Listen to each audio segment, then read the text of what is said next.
ओम सर्वे भवन्तु सुखिनः, सर्वे सन्तु निरामया, सर्वे भद्राणि पश्यन्तु, मा कश्चित् दुःखमाप्नुयात्। ओम शांति शांति शांति।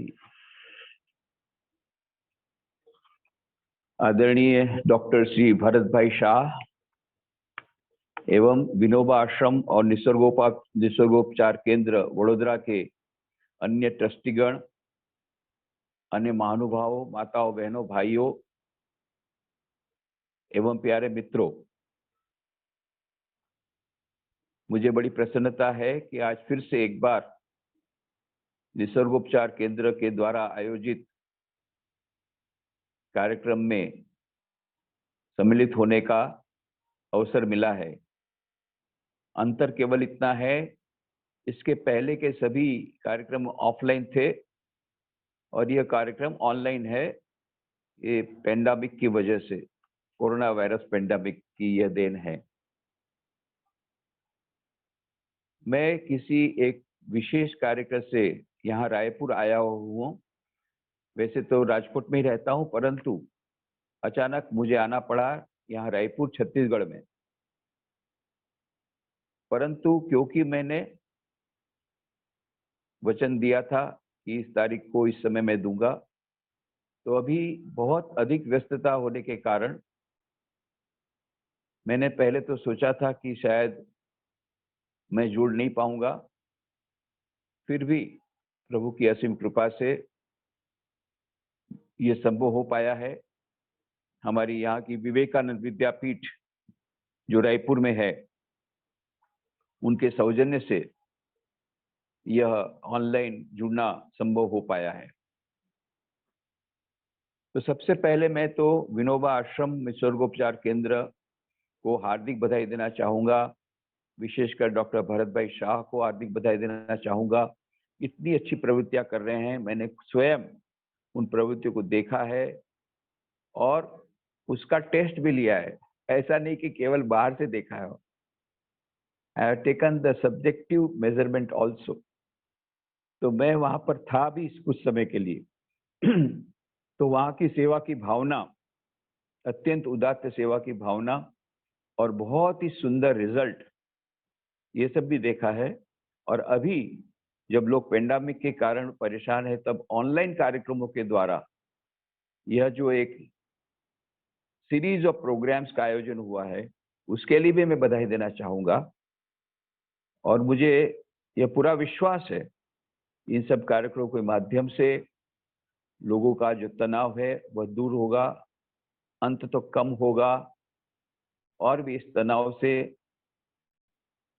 जूझने का मार्ग ढूंढ सकेंगे और उसको कम कर सकेंगे। तो आज का विषय रखा गया है harmony of 4 yogas for peace and happiness. सुख एवं शांति के लिए योगों का समन्वय। बहुत ही सुंदर यह विषय है। आज हम देखते हैं कि आधुनिक मानव शांति की खोज में है। सभी लोग टेंशन में हैं। अभी तो corona virus pandemic third wave अभी लगभग समाप्त होने जा रही है। तो कोरोना वायरस पेंडेमिक के कारण सभी लोग टेंशन में थे, टेंशन में आ गए थे। यह तो स्वाभाविक है। परंतु कोरोना वायरस पेंडेमिक आने के पहले भी लोग टेंशन में ही थे, शांति की खोज में ही थे। The happiness industry is the 5th largest industry in the world today. आपको जानकर ये आश्चर्य होगा कि बाकी सब इंडस्ट्री में काफी कम हुआ है उनका टर्नओवर। बाकी सब बिजनेस ठप हो रहे हैं कोरोना वायरस पेंडेमिक के कारण और दूसरे कारण इकोनॉमिक स्लो डाउन के कारण।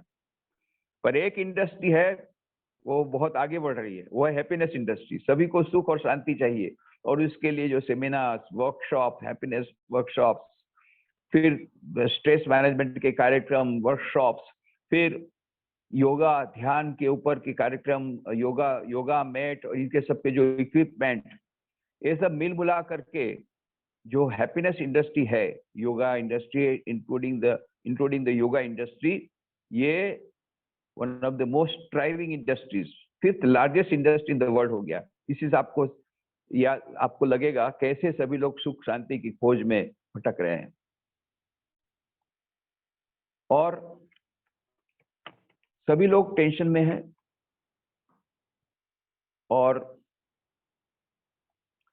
मानसिक तनाव की स्थिति में है, चाहे छोटा हो चाहे बड़ा हो, चाहे गरीब हो चाहे पैसा वाला हो, पुरुष हो चाहे स्त्री हो, बच्चे हो या वृद्ध हो, पैसे वाले हो गरीब हो, सभी लोग टेंशन में है। ये टेंशन का युग आ गया। एक छोटी बच्ची को मैंने पूछा कैसी हो, बोले बहुत टेंशन में हूँ। है, इतनी छोटी बच्ची, तुम्हारा क्या टेंशन? बोले मैं स्वामी जी अभी सीनियर केजी में हूँ। पिछले साल जूनियर केजी में थी, तो फर्स्ट क्लास फर्स्ट आई थी। अब इस बार मम्मी ने कहा इस बार भी फर्स्ट क्लास फर्स्ट आना है, इसलिए बहुत टेंशन में हूँ। ये कंपटीशन का युग आ गया, इसलिए टेंशन का युग आ गया। दूसरा कारण है इस टेंशन का जनरेशन गैप। एल्विन टॉफलर ने कहा था बहुत वर्षों पूर्व, किताब लिखी थी द फ्यूचर शॉक। उन्होंने कहा था the whole society is undergoing transformation at such an accelerated speed that the future humanity will not be able to absorb that shock and that time has come. ये उन्होंने कहा, पहले से ही कहा था कि पूरा समाज इतनी अधिक गति से, तीव्र गति से बदल रहा है कि इसका जो शॉक है वो एब्जॉर्ब नहीं कर पाएगी सोसाइटी। यही आज हो रहा है, जनरेशन गैप हो रहा है। पहले जनरेशन गैप 100 साल में होता था, अभी तो कुछ वर्षों के भीतर में ही जनरेशन गैप हो रही है। माता पिता और बच्चों के बीच में कोई बहुत बड़ी गैप है। माता पिता बच्चों की बात नहीं समझ सकते हैं, बच्चे माता पिता की बात नहीं समझ सकते। जितने माँ बाप मेरे पास आते हैं उनका एक ही कंप्लेंट रहता है, एक ही कंप्लेंट उनकी कि आजकल के बच्चे लोग बात सुनते ही नहीं। ओबीडियंस की तो बात अलग है, बात सुनते ही नहीं। और जितने बच्चे मेरे पास आते हैं उनकी एकमात्र कंप्लेंट है, हमको परिवार में कोई समझता नहीं है, ना समझना चाहता है। तो जनरेशन गैप। और दूसरा कंज्यूमरिज्म, उपभोक्तावाद। सबसे बड़ा रुपया बाबा, सबसे बड़ा रुपया, पैसे के पीछे पागल। कितना पैकेज मिल रहा है, इसी की तरफ दृष्टि, और इसलिए दिन रात परिश्रम कर रहे हैं उस पैकेज को प्राप्त करने के लिए, मृग मरीचिका को प्राप्त करने के लिए।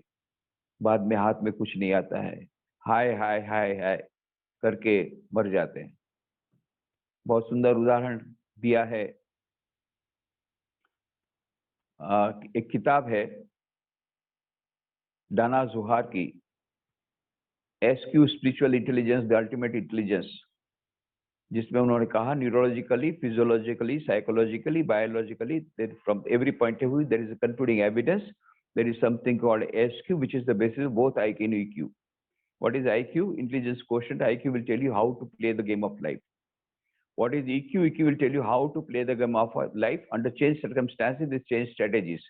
And what is SQ? SQ will tell you why to play the game of life. तो IQ सिखाएगा हम जीवन का खेल कैसे खेलें, EQ हमें सिखाएगा जीवन में परिस्थितियां बदलती है तब मनस्थिति बदल करके हम कैसे वो खेल अच्छी तरह खेलें, और SQ सिखाएगा हम खेल क्यों खेल रहे हैं। What is the purpose of life, जीवन का उद्देश्य क्या है, किस उद्देश्य से हम लोग इस पृथ्वी पर आए हैं, कहाँ हमको जाना है अंतोगत्वा। ये सब प्रश्नों के उत्तर SQ से मिलते हैं। उसी संदर्भ में उन्होंने कहा the modern society has lost, is completely a dumb society where they have lost the importance of SQ। SQ के महत्व को समझ ही नहीं पा रहे हैं आधुनिक मानव के लोग, आधुनिक समाज, और अंधे के समान पीछे दौड़ रहे हैं पैसे के पीछे और अपने जीवन का उद्देश्य भूल रहे हैं। और एक अच्छा उदाहरण देती है वहां पर डाना जोहार ने जो कहा, उसी उदाहरण को मैं अलग रूप से थोड़ा सा देता हूँ। एक मछली पकड़ने वाला नाव में बैठा था और सो रहा था, वो दोपहर का समय था, और मैक्सिकन कोस्ट के सामने पास में उसी कोस्ट पर एक मैनेजमेंट कंसल्टेंट था। उसने देखा उसको तो बोले क्या बात है, मछली क्यों नहीं मारता, अभी तो दोपहर हुआ है, अभी तो शाम बाग ढली नहीं है, अभी से तू सो रहा है। बोले बाबूजी बात ऐसी है कि सुबह सुबह मुझे इतनी बड़ी मछली मिल गई, तो उसको मैंने बेचा तो मुझे पैसा बहुत मिल गया, तो मेरा आज का कोटा कमाने का पूरा हो गया, तो अभी आराम फरमा रहा हूँ। अरे इसमें भी कोई कोटा सिस्टम होता है? अरे अरे और मछली मार तो और पैसा मिलेगा, पर और पैसा का करूंगा क्या? क्यों? डिपॉजिट करना। डिपॉजिट डिपॉजिट शब्द ही उसने नहीं सुना था आज तक। बोले हाँ, बैंक में खाता खोल देना, जनधन योजना और उसमें डिपॉजिट करना। फिर डिपॉजिट करते करते बहुत डिपॉजिट दीजिएगा तो दूसरी नाव खरीद लेना। फिर दूसरी नाव खरीदेगा तो और मछली मिलेगी तो और पैसा मिलेगा। फिर पैसे करूँ क्या? फिर डिपॉजिट करना और बढ़ेगा तो फिर तीसरी नाव लेना। Then you will become CEO of a multinational company. बोले तू बहुत बड़े मल्टीनेशनल कंपनी का मालिक हो जाएगा। फिर then you open your branches all over the world, move your headquarter from Mexico to New York, और सारे विश्व में फिर जाना, भ्रमण करना, ब्रांचेस खोलना और पैसा कमाना। फिर क्या, जब इस प्रकार से जाएगा तो नेचुरली बाईपास सर्जरी 3 बार जब हो जाएगी, ब्लड प्रेशर बढ़ जाएगा इस ट्रैवलिंग के कारण, तो फिर डॉक्टर यदि बोलेंगे नो मोर, इसके बाद और नहीं हो सकता है, देन यू रिटायर। फिर रिटायर हो जाना। रिटायर होकर के ये सब कंपनी को बेच देना। फिर जो पैसा आएगा लेकर के मेरे पास आना। I am an investment expert, तो मैं क्या करूंगा तुमको बता दूंगा किस जगह पर कैसे पैसा इन्वेस्ट करना है। ऐसा तो इन्वेस्ट करेगा बाद में तो तेरे को फिक्स्ड इनकम आएगी हर महीना, और तू आराम से सो सकेगा, कोई ट्रैंक्विलाइजर की आवश्यकता नहीं होगी। अरे मैं तो आराम से सोया था, आप ही ने मुझे जगाया। आराम से सोने के लिए इतना लंबा चक्कर। दाना जोहर कहती है this management expert has got high IQ. He knows how to make money. But this fisherman has got low IQ. He doesn't know how to make money. पर ये जो मछली पकड़ने वाला इसका IQ लेवल कम है, उसको पता नहीं है कि कैसे पैसा कमाया जा सकता है। But this consultant, management consultant has got low IQ. He doesn't know the purpose of life. Purpose of life is to enjoy, is to have happiness and peace. जीवन का उद्देश्य सुख और शांति है, वो भूल गया है।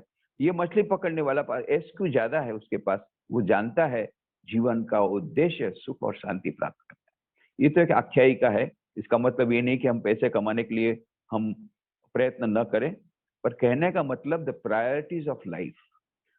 हम लोग ये सोचते हैं कि सबसे बड़ा रुपया, वाह सबसे बड़ा रुपया, कि पैसा आएगा तो सब कुछ आ जाएगा। यदि ऐसा ही होता तो ऐसी कई देश हैं जहां पर कैपिटा इनकम ज्यादा है, जहां आत्महत्या का प्रमाण बहुत बढ़ रहा है, जहां साइकिक पेशेंट बहुत बढ़ रहे हैं। यदि वो लोग का स्टैंडर्ड ऑफ लिविंग यदि अच्छा होने के बावजूद भी होता है, इसका मतलब क्या है कि हमारा H is directly proportional to M. यह जो हमारा इक्वेशन है वो ठीक नहीं है। तो कहने का मतलब ये नहीं कि पैसे के जीवन में आवश्यकता नहीं, पैसे की बड़ी आवश्यकता है प्रत्येक क्षेत्र में, विशेष करके भारत के लिए। We must have economic development. उसके बिना हम सुपर पावर नहीं बन सकेंगे। अभी 4th इकोनॉमिक सुपर पावर बन गए, पर कैपिटा इनकम अभी भी हमारी कम है, केवल जीडीपी ग्रोथ से नहीं होगा। We must become a developed country. इसके लिए इकोनॉमिक डेवलपमेंट मस्ट। और हमारे व्यक्तिगत क्षेत्र में भी, व्यक्तिगत जीवन में भी हमें और पैसा कमाना है। परंतु यहाँ जो बात कही जाती है वो यह है कि पैसे हमारा जीवन का अंतिम लक्ष्य नहीं हो सकता। केवल पैसे के द्वारा हमारे जीवन में सुख और शांति नहीं मिल सकती। अभी हमारे जीवन, हमारे मन में यह बात है, बस एक बार मर्सिडीज बेंज कार आ गई, हमारी लेटेस्ट मॉडल की कार आ गई, लेटेस्ट मॉडल के चश्मे आ गए, लेटेस्ट मॉडल का ड्रेस आ गया, लेटेस्ट मॉडल का भवन तैयार हो गया, तो हम बस सुख सुख सुख और सुख में रहेंगे, आनंद में रहेंगे, शांति में रहेंगे। गलत बात है। केवल उसके द्वारा नहीं होगा। If you do not know the art of living, simply standard of living is not going to give us happiness and peace. ये बात हमको जानना बड़ा आवश्यक है। हम लोग इतने समय से सुख और शांति की खोज में हैं, पर सुख और शांति नहीं मिल रही है। कारण क्या है? हम we are searching at a wrong place.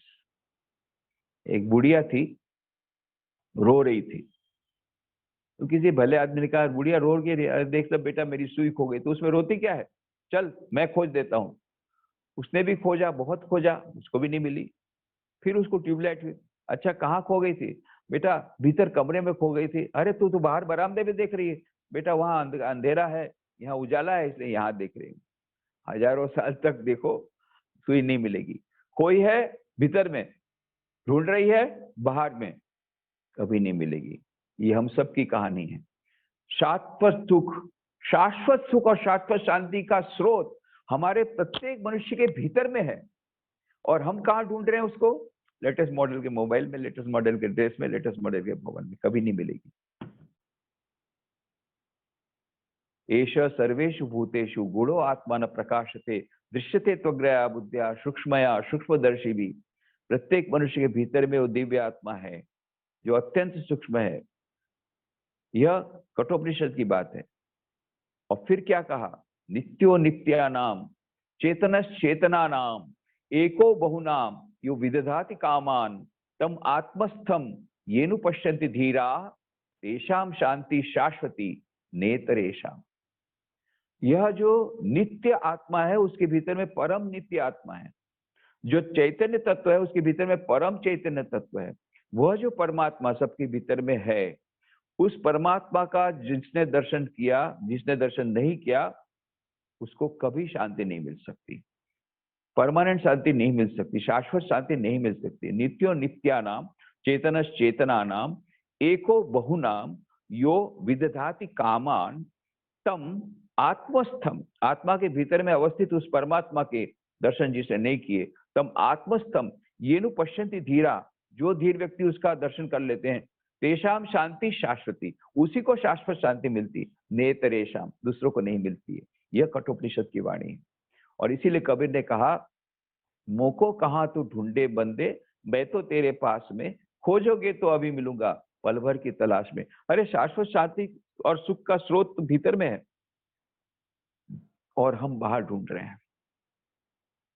नाभि कमल में है कस्तूरी, वृथा मृग फिरे बनकारे, बिन सदगुरु नर ऐसे ही ढूंढे, जैसे फिरे पशु बनकारे। कस्तूरी मृग होता है, हिमालय में पाया जाता है, बहुत दौड़ता है, बहुत दौड़ता है। क्यों? कहीं से उसको कस्तूरी की सुगंध आ रही, दौड़ते दौड़ते थक करके मर जाता है। बाद में पता पड़ता है कस्तूरी तो उसके पेट के भीतर में थी, सुगंध वहां थी, वो बाहर दौड़ रहा था, दौड़ दौड़ के पीछे दूसरों के बाहर में वो ढूंढ रहा था, नहीं मिली उसको। मरने के बाद पता पड़ा कस्तूरी तो उसके पेट में ही थी। नाभि कमल में है कस्तूरी, वृथा मृग फिरे बनकारे, बिन सदगुरु नर ऐसे ही ढूंढे, जैसे फिरे पशु बनकारे। जैसा ये पशु वन में जाता है बिना सदगुरु के, वैसे ही हमारी दशा होगी। क्यों? शाश्वत सुख और शाश्वत शांति का स्रोत हमारे भीतर में है, उसको हम लोग भूल गए। परंतु इसकी हमें अनुभूति इसलिए नहीं होती क्योंकि बीच में अज्ञान का पर्दा है। और इसीलिए कबीर ने कहा, घूंघट का पट खोल रे तुहे पिया मिलेंगे, कट को वचन मत बोल रे तुहे पिया मिलेंगे।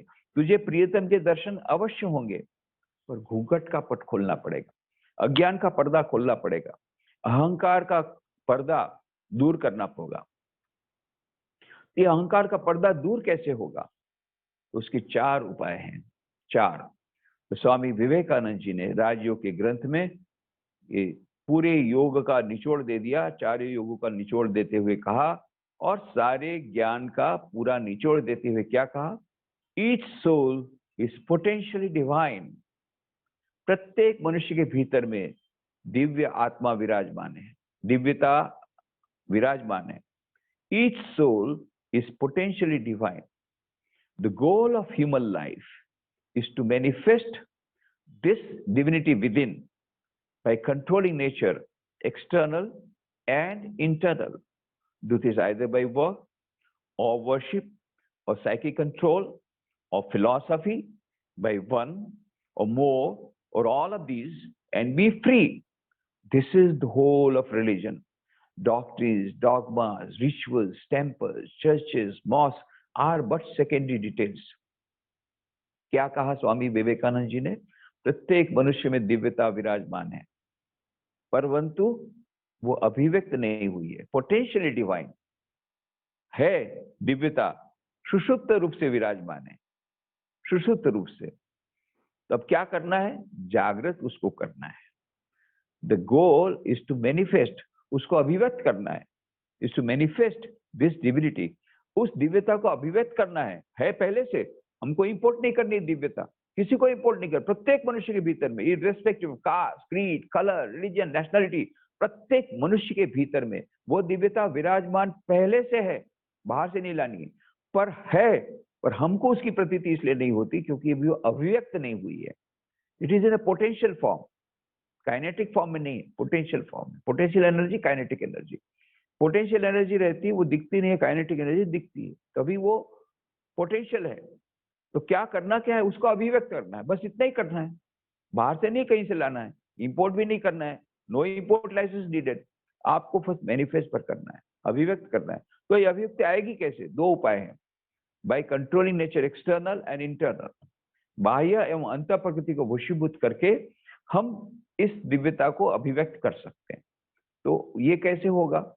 उसके 4 उपाय हैं, राजयोग, भक्ति योग, ज्ञान योग और कर्म योग। ये चारों योगों के 4 योग हैं। स्वामी विवेकानंद कहते हैं all the yogas are capable of independently taking you to the supreme. ये चारों योग अपने आप में सक्षम है कि आपको परम पद की प्राप्ति करा दे। तो पहले से योग की परिभाषा हम सुन लें। योग क्या है? पतंजलि योग सूत्र में कहा योग चित्त वृत्ति निरोधा, चित्त वृत्तियों का निरोध ही योग है।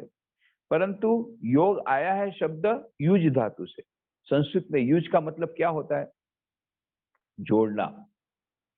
तो परम चैतन्य तत्व का व्यक्तिगत चैतन्य तत्व के साथ जुड़ना, उसको कहा गया योग। और योग दूसरा हम ले लेटिन शब्द, वो है योग, वायोकेई। वायोकेई से भी तो मतलब होता है जोड़ना, टू योग, जॉइन, टू जॉइन।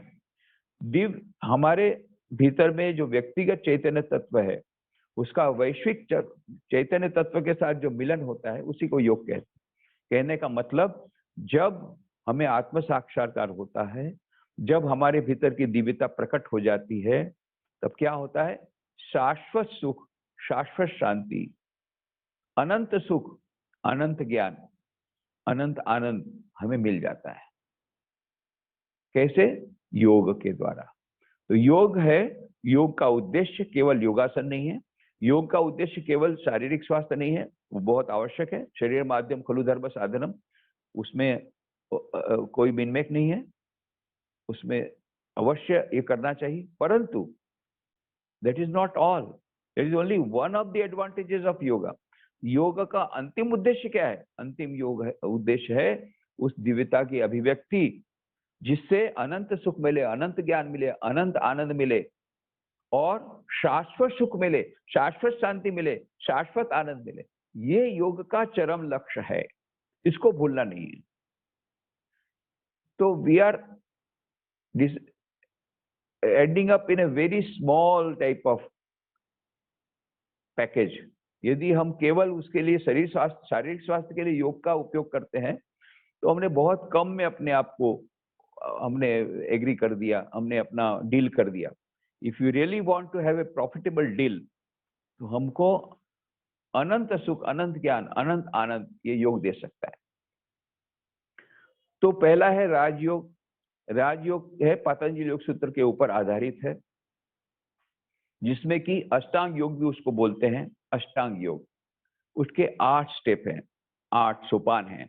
यम, नियम, आसन, प्राणायाम, प्रत्याहार, धारणा, ध्यान और समाधि, ये 8 सोपान है। यम क्या है? यम है 5, सत्य, अस्तेय, चोरी नहीं करना, ब्रह्मचर्य, अपरिग्रह, अब संग्रह न करना, अहिंसा, ये 5 यम है। और नियम क्या है? ये भी 5 हैं। शौच, स्वच्छता, संतोष, तप, स्वाध्याय, ईश्वर प्रणिधान, ईश्वर में श्रद्धा और ईश्वर की प्रति शरणागति, ये 5 नियम हैं। यम और नियम के भित्ति पर ये पूरा राजयोग खड़ा हुआ है। यम, नियम, आसन, प्राणायाम, प्रत्याहार, धारणा, ध्यान और अंत में अष्टम सोपान है समाधि। अब आदमी मानो क्या चाहता है? Instant coffee, instant success, instant समाधि। और सीधा 8वें सोपान पर जाना चाहता है। और यम नियम बोले हमको अच्छा नहीं लगता है। आधुनिक मानव क्या कहता है, ये यम नियम हमको अच्छा नहीं लगता है। यम में सत्य, अरे और सत्य का पालन तो पुराने जमाने की बात है, सत्यमेव जयते। नया मंत्र क्या है मालूम है, असत्यमेव जयते। बोले असत्य का पालन करो तभी आपको सफलता मिलेगी। तो ये सत्यमेव जयते पुराना है। फिर चोरी नहीं करना, हाँ ये बात है, चोरी हम नहीं करते हैं। वो इनकम टैक्स की चोरी तो सभी लोग करते हैं, वो थोड़ी सी करते हैं, बाकी कोई चोरी नहीं करते। तो अस्तेय भी नहीं होगा। ब्रह्मचर्य बोले पुराने जमाने की बात है, अभी एक्स्ट्रा मैरिटल और प्री मैरिटल का जमाना है, कहाँ आप ब्रह्मचर्य की बातें कर रहे हैं, वो भी गया। अपरिग्रह, संग्रह न करना, अरे भाई हमको तो हमारा हमारा मुख्य शौक यही है, शॉपिंग। रोज जा करके मॉल में से जितनी वस्तुएं है उसको घर में ला करके घर को मॉल बनाना, ये हमारी मेन हॉबी यही है। हाँ आजकल हॉबी रहती है, पहले हॉबी हम पूछते थे क्या हॉबी है तो बोलते थे भाई पेंटिंग हमारी हॉबी है, म्यूजिक पेंटिंग। अभी नई नई हॉबी हो गई। एक हॉबी बोलते मेरी हॉबी है शॉपिंग। रोज मैं मॉल में जाती हूँ और जितनी वस्तु खरीद करके लाती हूँ। अब वो मकान छोटा पड़ रहा है, केवल 10 कमरे हैं। तो नए मकान की अभी बात शॉपिंग चल रही है, ये शॉपिंग ये भी हॉबी है। तो उनको बोलेंगे अपरिग्रह है, ये तो पुराना कॉन्सेप्ट है। अभी तो जितना संग्रह किया जाए उतना अच्छा है, अपरिग्रह भी नहीं होगा। अहिंसा, हाँ अहिंसा का हम पालन करते हैं, न हमारे पास छुरी है न हमारे पास कोई अस्त्र है। हाँ परंतु हाँ AK-47 है, वो जीप जीप में जो AK-47 है, ऐसे शब्द बोलते हैं कभी कभी हम लोग कि सामने वाला आदमी 10 साल तक याद रखता है। उसको हिंसा हुई कि नहीं, 10 साल तक आपने उसको घायल कर दिया तो हिंसा हुई कि नहीं, तो हिंसा भी हमारे द्वारा नहीं होगा। सत्य का पालन संभव नहीं, अस्तेय का पालन संभव नहीं, ब्रह्मचर्य का पालन संभव नहीं, अपरिग्रह का पालन संभव नहीं, अहिंसा का पालन संभव नहीं आधुनिक मानव के लिए।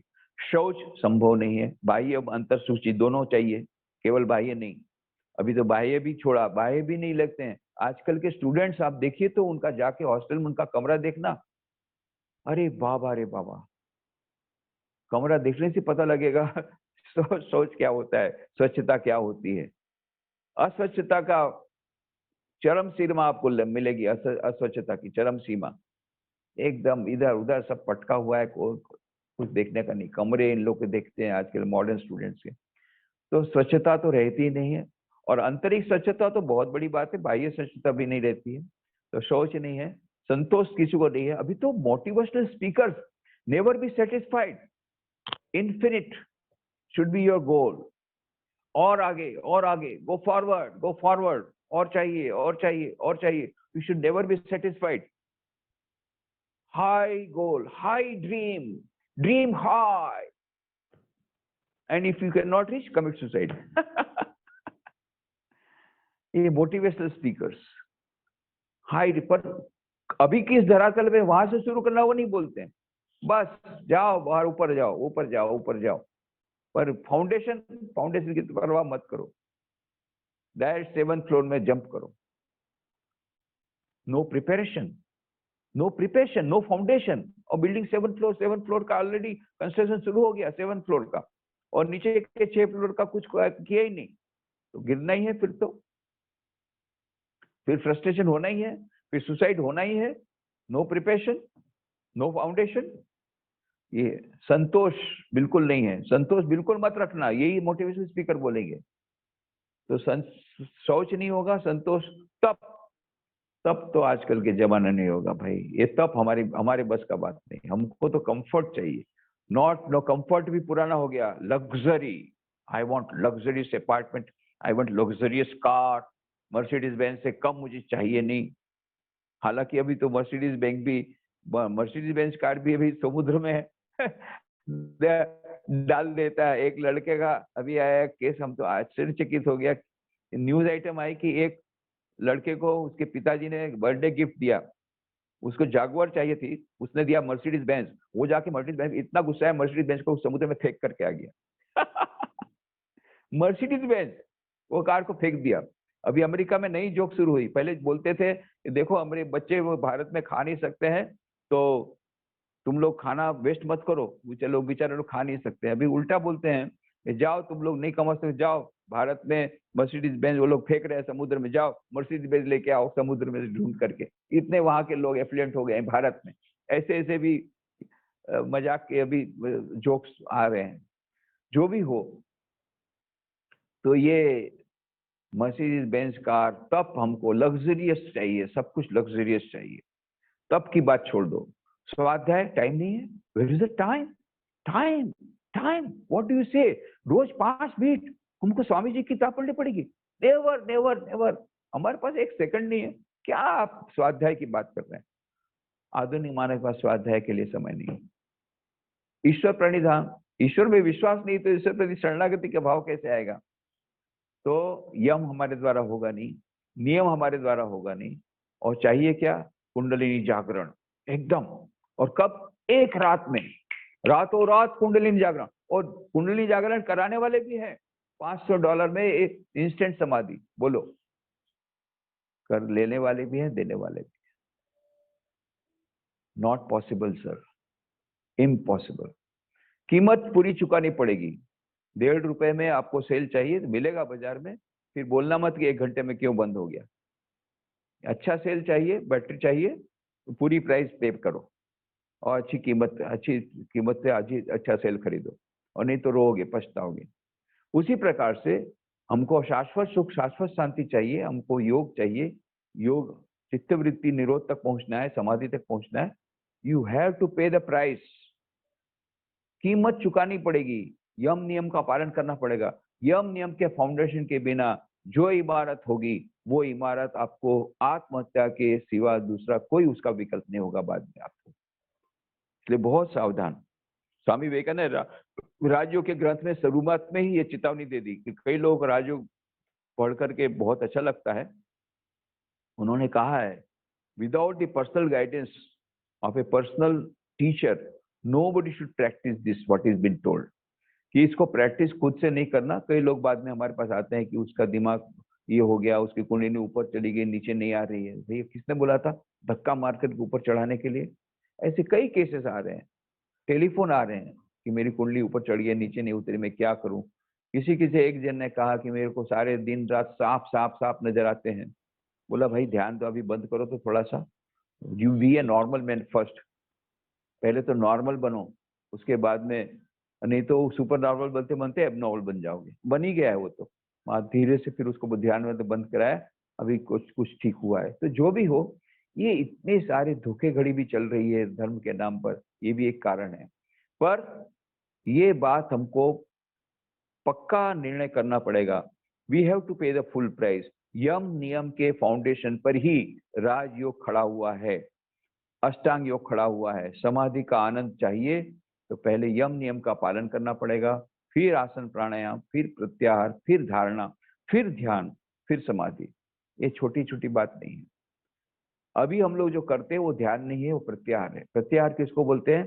किसी एक प्रत्यय पर आपने चिंतन करना शुरू किया। प्रत्यय हो सकता है दिव्य ज्योत हो, किसी महापुरुष का फोटोग्राफ हो, किसी महापुरुष की इमेज हो, किसी देवी देवता की मूर्ति हो, जो भी हो, आपके कोई भी प्रत्यय का कुछ भी एक प्रत्यय में आपने अपने मन को संपूर्णतः एकाग्र करने का प्रयत्न किया,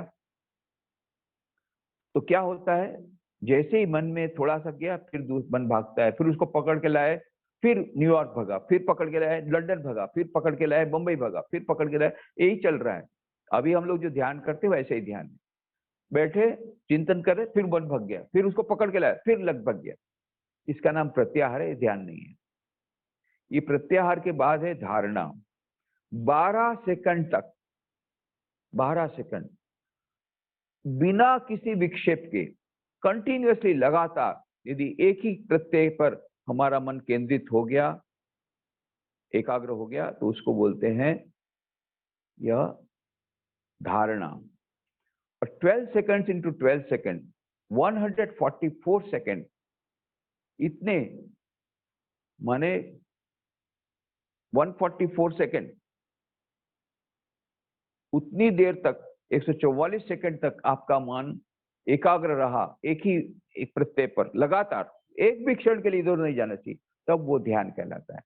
and 12 second to 12 second to 12 second, लगभग आधा घंटा यदि आपने एक ही प्रत्यय पर बिना किसी एक सेकंड के भी विक्षेप के एक ही पर, तब उसको समाधि बोलते हैं। उसमें भी संप्रज्ञात समाधि, असंप्रज्ञात समाधि, सविकल्प समाधि, निर्विकल्प समाधि, ऐसे बहुत सारे उसके प्रकार है, उसमें हम नहीं जाएंगे। पर कहने का मतलब यह है कि ये राजयोग कभी कभी लोगों को बहुत लुक्रेटिव लगता है, पर उसके लिए तैयारी करनी चाहिए, यम नियम का पालन करना चाहिए, और एक व्यक्तिगत किसी गुरु के मार्गदर्शन में ये सब साधना करनी चाहिए, तो अवश्य हमें यह सफलता मिलेगी। पर ये राजयोग ये बहुत महत्व का है आधुनिक मानव के लिए, चाहे उसको अष्टांग योग बोले, कुंडलिनी योग बोले, ये राजयोग बहुत महत्व का है। परंतु it should be practised in A systematic manner, और पहले फाउंडेशन तैयार करने के बाद ही उस पर हमें जाना चाहिए। तो ये राजयोग हो गया। उसके बाद है भक्ति योग। भक्ति योग में क्या है? देवी देवताओं की पूजा करते हैं, भगवान का नाम स्मरण करते हैं, मंत्र का जाप करते हैं, ये सब है, तीर्थ यात्रा करते हैं, ये सब भक्ति योग का, विशेष करके प्रार्थना। और उससे भी आगे बढ़कर कहें तो ईश्वर को प्रेम करना, कि जिसको प्रेम करने के बाद कभी पछतावा नहीं होता है, ईश्वर से प्रेम करना। तो यह है भक्ति योग या प्रेम योग। फिर तीसरा है ज्ञान योग। ज्ञान योग में श्रवण, मनन, निधिध्यासन, ये 3 अस्त्र हैं, उनके द्वारा हमको अपने सच्चे स्वरूप का हमें ध्यान करना है, सच्चे स्वरूप का अनुसंधान करना है। हु एम आई, मैं कौन हूं? क्या मैं शरीर हूं? नहीं नहीं, मैं शरीर नहीं हूं। क्यों? कभी कभी मैं कहता हूं मेरा शरीर आज बहुत दुख रहा है, इसका मतलब मैं और शरीर अलग है। तो क्या मैं मन हूं? नहीं, क्योंकि मैं क्या बोलता हूं, मेरा मन आज खराब है, तो मैं और मेरा अलग हो गया ना। मैं मन नहीं हूं, मेरा मन अभी खराब है, तो मतलब मैं मन भी नहीं हूं। तो मैं क्या अहंकार हूं? नहीं नहीं, मेरा अहंकार बहुत है, मैं बता दूंगा फिर, मेरा अहंकार, मैं अहंकार नहीं हूं। तो मैं मन भी नहीं हूं, तो क्या मैं बुद्धि हूं? नहीं, आज मेरी बुद्धि काम नहीं कर रही है, मतलब मैं बुद्धि भी नहीं हूं, मन भी नहीं, बुद्धि भी नहीं, चित्त भी नहीं, अहंकार में, तो मैं क्या हूं? चिदानंद रूपा शिवोहम शिवोहम, मैं वही परब्रह्म परमात्मा, वही चिन्मय आत्मा, वही चिन्मय चैतन्यमय, वह मैं आत्मा हूं। यह श्रवण मनन निधि ध्यान के द्वारा बारंबार विवेक बुद्धि के द्वारा श्रवण करना, फिर मनन करना, फिर निधि ध्यान करना, तो ये है ज्ञान योग का एक मार्ग। चौथा मार्ग है कर्म योग। कर्म योग के द्वारा कर्मों को पूजा में परिणत कर देना, यही कर्म योग। Work is worship.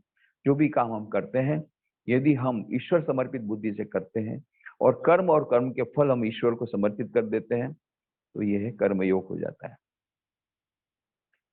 कर्मण्येवाधिकारस्ते मां फलेषु कदाचन मां कर्मफल हेतुरुभु माते संगोस्त अकर्मणि।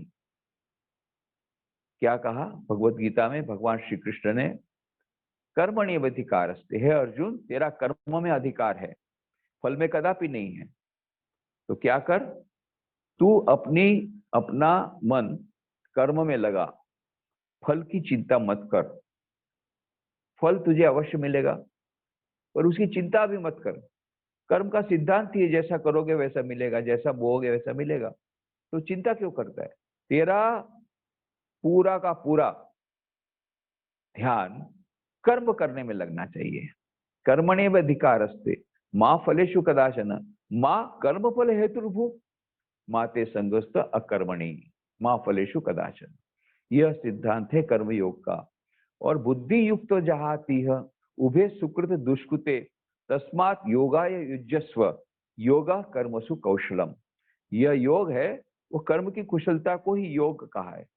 तो आजकल वो जीरो डिफेक्ट की बात करते हैं इंडस्ट्रीज में, TQM total quality management, zero defect Japan में से आई, परंतु भारतवर्ष में भगवान श्री कृष्ण ने यह जीरो डिफेक्ट की बात तब कही 5000 साल पहले। क्या कहा? योगा कर्मसु कौशलम, कर्म की कुशलता ही योग है। और यह योग हमें दोनों प्रकार से, कर्म की कुशलता का भी योग कराता है, और उस परम योग की भी तरफ जा सकते हैं यदि सचमुच में हम कर्मों को हम पूजा में परिणत कर सकें। वो कैसे होगा? अनासक्ति के द्वारा। अनासक्ति पूर्व यदि कर्म करें, कर्म के प्रति अनासक्ति, कर्म के फल के प्रति अनासक्ति, और ये दोनों को यदि हम ईश्वर समर्पित बुद्धि से कर सकें तो यह होगा कर्मयोग। और उसी के साथ जुड़ा हुआ है सेवा योग। तो यह जो निष्काम हम दूसरों के लिए सेवा करते हैं, यह हमें उस परम पद की प्राप्ति करा देता है। और ये कैसा है, इस पर डबल प्रॉफिट की बात है। तो गुजरात में जब कोई भी बात बोली जाती है तो सबसे पहले बोले फायदो शू था से, पहला बोलो फायदो। फायदा क्या होगा? तो मैं पहले ही फायदा के बोल, इसमें डबल फायदा होगा। क्यों? अरे जो करेगा, जो सेवा करेगा, जिसकी सेवा करेगा उसको भी फायदा होगा, जो सेवा करे उसको भी फायदा होगा। तो हम लोग जब जाते हैं सेवा, गांव में सेवा करने के लिए, तो बोलते हैं गांव वाले, अरे आप यहाँ आए हो सेवा करने, कुछ न कुछ तो स्वार्थ अवश्य होगा। ऐसे तो कोई आता नहीं हमारे गांव में सेवा करने, स्वार्थ तो होता ही है। तो हमने कहा भाई हम भी स्वार्थ से आए हैं। तो वो जो सरपंच था बड़ा खुश हो गया, चलो ये लोग कम से कम झूठ तो नहीं बोलते, बोल ही दिए कि हम स्वार्थ की बुद्धि से आए हैं। बोला भाई हम स्वार्थ से आए हैं, हम अपने स्वार्थ से तुम्हारी सेवा करने आए हैं। तो हमारा स्वार्थ क्या है समझ लो। अब हम लोगों ने घर बार छोड़ा है, परिवार छोड़ा है, क्योंकि श्री रामकृष्ण देव ने कहा भाई ईश्वर प्राप्ति जीवन का लक्ष्य है। और दूसरी बात, श्री रामकृष्ण देव ने कहा श्री राम के ईश्वर मंदिर में भी मिल सकता है, मस्जिद में मिल सकता है, गिरजाघर में मिल सकता है, सब ईश्वर सभी जगह पर है। सबसे बड़ा ईश्वर है प्रत्येक मनुष्य के हृदय में। और मनुष्य के हृदय में जो ईश्वर है उसकी यदि ठीक ठीक से आप पूजा कर सकें, सेवा कर सकें, शिव ज्ञान से जीव सेवा कर सके, तो आपको जल्दी से ईश्वर प्राप्ति हो जाएगी। हमको जल्दी से ईश्वर प्राप्ति करनी, इसलिए तो घर बार छोड़ा है। इसलिए हम क्या करते हैं, हम आपके पास आ रहे हैं हमारे स्वार्थ के उद्देश्य से, आपकी सेवा करने। आपकी सेवा करने से आपके भीतर में जो परमात्मा है उसका आशीर्वाद हमको मिलेगा और हमको जल्दी से भगवान की प्राप्ति होगी। ऐसे स्वार्थ के उद्देश्य हम आए हैं, हमारे खुद के आत्मोन्मोक्षार्थम के लिए। जगत हिता कर रहे हैं, क्यों? आत्मोन्मोक्षार्थम के लिए, जिससे हमको मुक्ति होगी। बोले ये स्वार्थ अच्छा है। और गाँव वाले बोलते ये स्वार्थ अच्छा है, तब तो ये स्वार्थ अच्छा है। तो क्या हुआ? अरे गांव वालों की हमने सेवा की, उनको क्या मिला? रोटी कपड़ा मकान मिला। और क्या मिलेगा? कुछ भोजन दिया, राशन किट दिया। अभी जैसे हम लोगों ने बहुत बड़ा करोड़ों रुपए का काम किया अभी कोरोना वायरस रिलीफ में, क्या दिया हमने? राशन किट दिए, पहले भोजन दिया, फ्री किचन शुरू किया, फ्री उनको खाना खिलाया, उसके बाद में कपड़े दिए, कपड़े वितरण किए, वस्त्र दिए, राशन किट दिया, मेडिसिन दिया, हम लोगों ने सैनिटाइजर दिया, मास्क दिया। बस। तो आप लोगों को क्या मिला? रोटी कपड़ा मकान। और हमको क्या मिला? अनंत ईश्वर, अनंत ज्ञान, अनंत आनंद। अनंत आनंद मिला। आपको कितना आनंद मिला? इतना आनंद मिला। और हमको कितना आनंद मिला? अनंत आनंद मिला। तो किसको प्रॉफिट हुआ ज्यादा? हमको ही प्रॉफिट ज्यादा हुआ। जो सेवा करता है उसको ज्यादा प्रॉफिट होता है। पर डबल प्रॉफिट की बात है ये। जिसकी सेवा की जाती उसको भी प्रॉफिट, जो सेवा करने वाला उसको भी प्रॉफिट। तो डबल फायदे वाली बात है ये सेवा योग। यही सेवा योग और कर्म योग का ही दूसरा भाग है। तो एक युवक आया था, जब स्वामी जी कलकत्ता विदेश से वापस लौटे, कलकत्ता में था, एक युवक आया, स्वामी जी मैं बहुत गुरुओं के पास गया, उन्होंने कहा उस प्रकार साधना की, पर मन में शांति नहीं मिल रही है। तो स्वामी जी ने पूछा, अच्छा अभी तुम क्या साधना कर रहा है?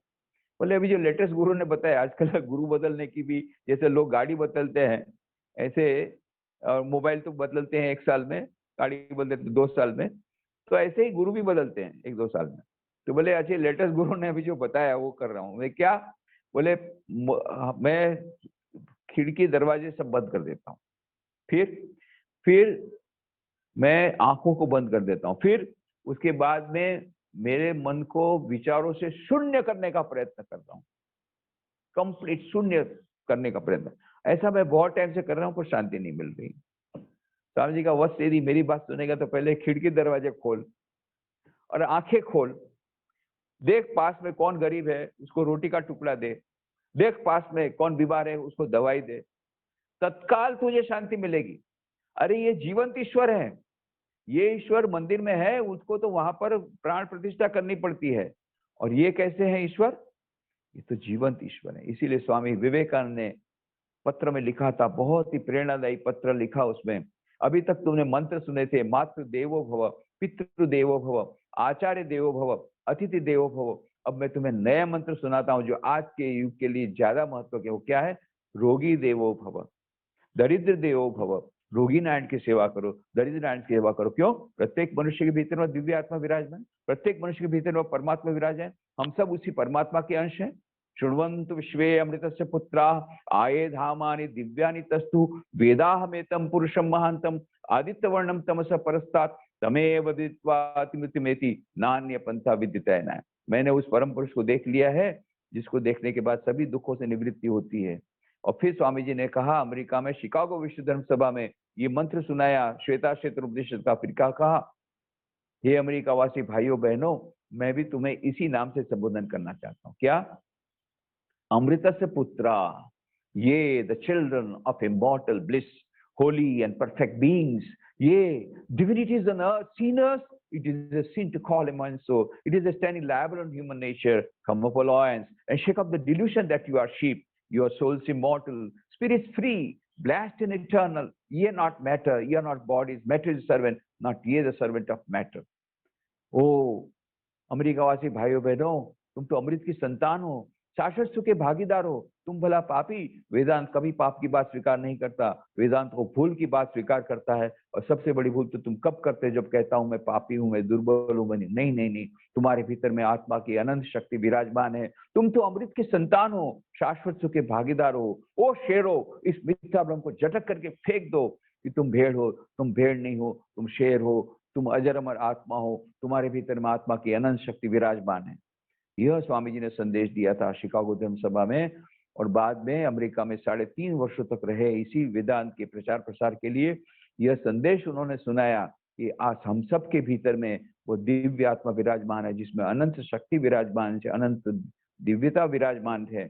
और उस दिव्यता को प्रकट करना यही मनुष्य जीवन का लक्ष्य है।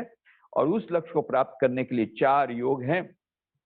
तब कौन से योग का पालन करें? तो स्वामी विवेकानंद जी को पूछा कि कौन सा योग अच्छा है। स्वामी जी ने कहा चारों योग अच्छे हैं।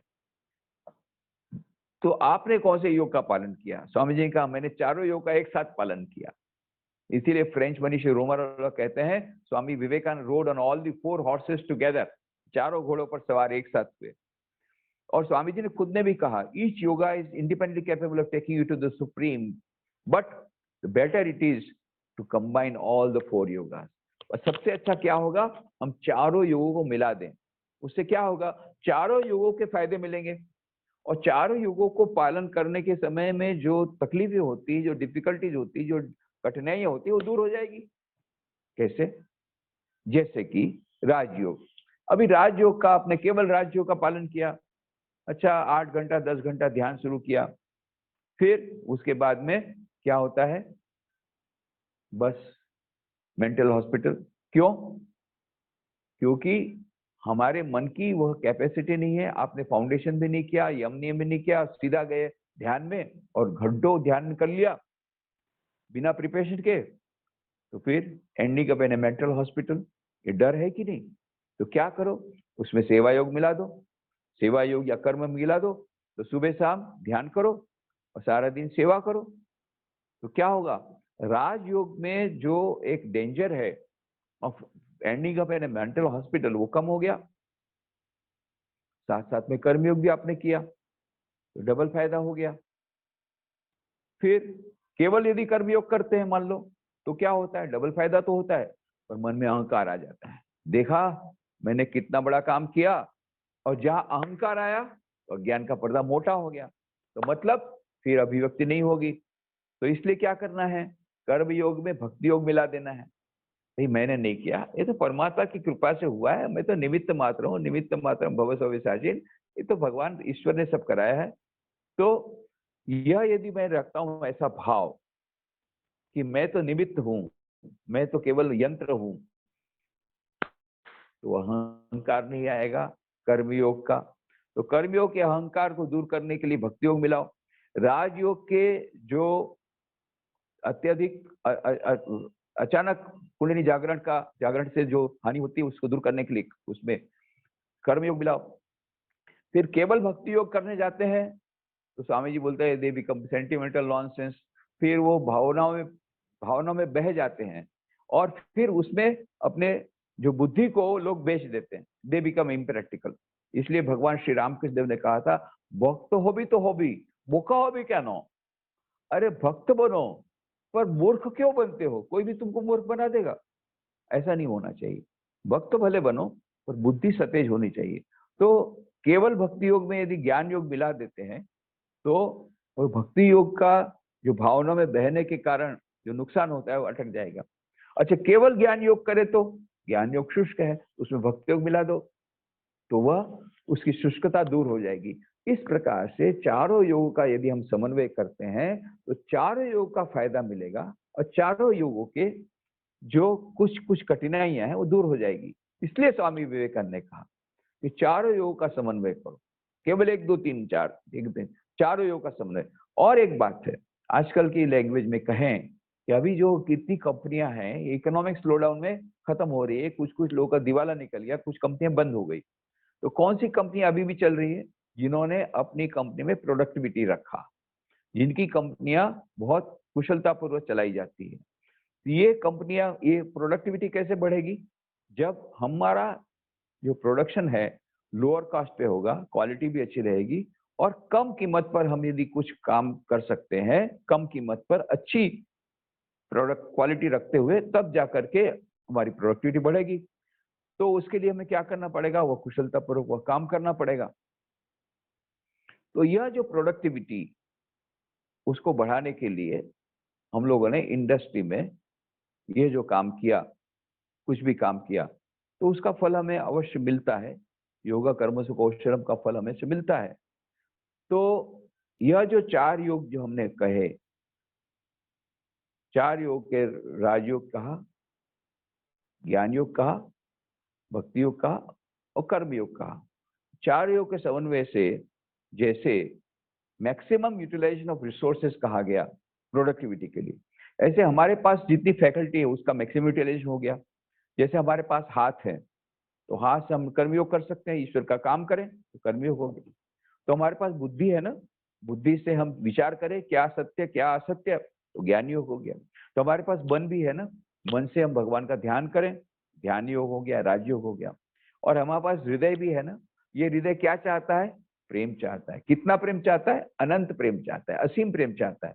कितना असीम देना भी चाहता है, असीम लेना चाहता है। और ये किससे हो सकता है? ईश्वर को प्रेम करने से हो सकता है। तो ये भक्ति हो गया, प्रेम योग। तो चारों योग का समन्वय करने से क्या होगा? हमारी जितनी फैकल्टीज है, maximum utilization of all the resources, तो प्रोडक्टिविटी आ गई। तो maximum utilization all the resources हो गया जब, तो इसके कारण हमारे को क्या हो गया?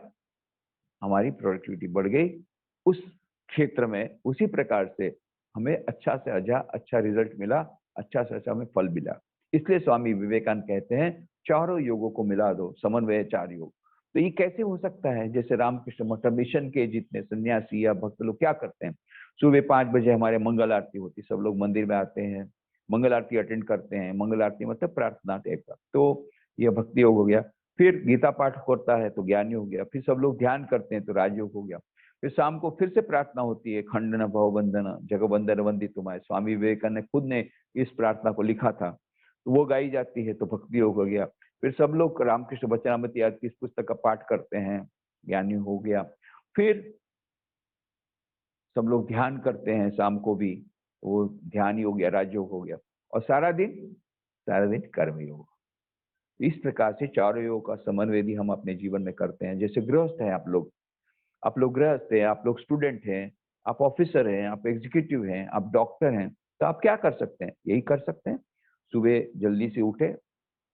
अच्छा, जब भी उठे जल्दी उठना किसी लोगों को, बहुत लोगों को डिफिकल्ट होता है क्योंकि उनकी लाइफ रूटीन ऐसी हो गई है कि रात को देर से सोते हैं, तो फिर जल्दी उठना मुश्किल हो जाता है। तो ठीक है, जब भी आप उठें तो उठ करके सुबह ही पहले आप थोड़ा सा हाथ मुंह धो करके, स्नान करके, फिर योगासन वगैरह करके पहले आप ध्यान कर लीजिए, प्रार्थना कर लीजिए। प्रार्थना मने भक्ति योग, ध्यान मने राजयोग, और कुछ कुछ स्वाध्याय कर लीजिए, गीता पाठ या कोई भी श्रीमद् भागवत, रामायण, महाभारत, इनका पठन। ये हो गया, तीनों योग हो गए। और शाम को भी उसी प्रकार से हम करना है तीनों योग का। सारा दिन हम लोग अपना अपना जो कर्तव्य कर्म करना है वो तो करना ही पड़ेगा। आप डॉक्टर है तो सारा दिन डॉक्टरी का काम कीजिए, आप टीचर है तो जाइए पढ़ाइए, परंतु सुबह शाम ये 3 योगों का समन्वय, कम से कम 5 मिनट ध्यान, कम से कम 5 मिनट प्रार्थना, कम से कम 5 मिनट स्वाध्याय, 15 15 15 minutes in the morning, 15 minutes in the evening, 5 plus 5 plus 5 in the morning, 5 plus 5 plus 5 in the evening। इतना तो मिनिमम आप कर सकते हैं, इजीली कर सकते हैं। 5-5 मिनट देना है तीनों के लिए, और सारा दिन आप काम करिए। But do not do work, convert into worship. ये काम मैं नहीं कर रहा हूं, ये ईश्वर ने मुझे यहाँ पर रखा है, ईश्वर मैं तुम्हारा काम कर रहा हूं, ये भावना रखनी पड़ेगी, तब वो कर्म योग होगा। तो इस प्रकार से चारों योग का यदि हम समन्वय करते हैं तो हमको जो योग का परम लक्ष्य है, शाश्वत सुख, शाश्वत शांति, शाश्वत आनंद, ये सब हमें मिलेगा। साथ साथ में दैनंदिन जीवन में भी सुख और शांति मिलेगी। हमारा टेंशन कम हो जाएगा, हमारा हम तनाव आते हैं, समस्या तो आएगी। मनुष्य जीवन का क्रम में मनुष्य जीवन ही ऐसा है कि स्ट्रगल आएगा, संघर्ष आएगा, समस्या आएगी, पर इन समस्याओं से हम लोग भयभीत नहीं होंगे। उसको हम डट कर मुकाबला कर सकेंगे यदि हम ये चारों योग का समन्वय करेंगे। तो दैनंदिन जीवन में सुख आएगा, दैनंदिन जीवन में सफलता मिलेगी, दैनंदिन जीवन में शांति मिलेगी, दैनंदिन जीवन में आनंद मिलेगा। और धीरे धीरे आगे बढ़ते बढ़ते एक दिन ऐसा आएगा, हमारा योग हो जाएगा, आत्मा परमात्मा का योग हो जाएगा, अंतिम हमको उद्देश्य प्राप्त हो जाएगा। उस समय कितना मिलेगा? अनंत सुख, अनंत ज्ञान, अनंत आनंद, चरम उसका लक्ष्य। It may be a long journey, ये कोई 1-2 दिन की बात नहीं है, बहुत लंबी जर्नी है, but it can start with the first step. और दूसरा है, जैसा जैसा हम ये चारों का समन्वय करेंगे, ऐसे ऐसे हमारा टेंशन दूर होता जाएगा, ऐसे ऐसे हम टेंशन को ओवरकम करने के हमको उपाय मिलते जाएंगे। उसी प्रकार से हम अपने जीवन के संघर्ष को, उसके साथ मुकाबला करने की ताकत हमारे भीतर में आती जाएगी, और दैनिक जीवन में भी हमको सुख शांति मिलेगी। इस प्रकार से चारों योग का समन्वय हमारे जीवन में हम करते हैं तो अवश्य हमें सफलता मिलेगी और सुख और शांति मिलेंगे। तो मैं ईश्वर के चरणों में यही प्रार्थना करता हूँ कि हम इन चारों योग का अपने जीवन में समन्वय करके, उसका पालन करके अपने दैनिक जीवन में सुख शांति प्राप्त कर सकें और शाश्वत सुख और शाश्वत शांति प्राप्त कर सके। ऐसी प्रार्थना ईश्वर के चरणों में करते हुए आप सबके भीतर में जो दिव्य चेतना विराजमान है उसको प्रणाम करते हुए मैं मेरी वाणी को विराम देता हूँ। ओम शांति शांति शांति। हरि ओम तस्मै।